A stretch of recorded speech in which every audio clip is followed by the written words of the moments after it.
Despite Governor Eddie Calvo's executive order to freeze salary increments throughout Gov Guam, the Guam Education Board made a unanimous vote early this morning to do so anyway. Department of Education Superintendent John Fernandez says there's money set aside in this year's budget to pay salary increments. The dilemma?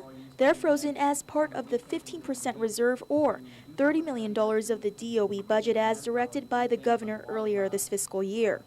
To make payroll and pay utilities, however, BBMR has been releasing funds to DOE from the reserve.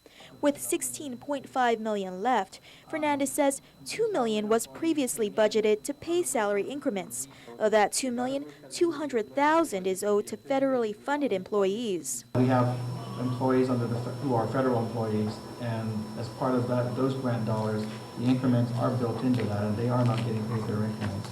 We could pay them, but then there's an issue of equity, whether you pay your federal and local increments, or whether you pay the federal and not your local staff. GEB member Josen Augustin says the department has to pay its dues, especially to its federally funded employees this year, or shoulder the cost from their local budget next year. When there's an obligation, you just pay it. I mean, as long as you have the funding for it. And Mr. Fernandez, you mentioned that you're putting aside $2 million. If you have the $2 million, then pay your obligation, because no matter what, next year you're going to have another obligation to still pay it. So it's all we're going to do is accumulate, and next year we may not have $4 million. According to DOE legal counsel Rebecca Perez, the Attorney General released an opinion in April that says DOE has to pay up.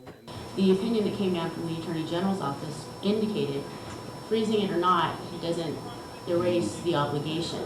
DOE couldn't provide an exact number of how many of its 4,000 employees are owed increments, but increments would be retro from when it was due to the employee as early as October of last year. Reporting for Guam's News Network, I'm Crystal Paco.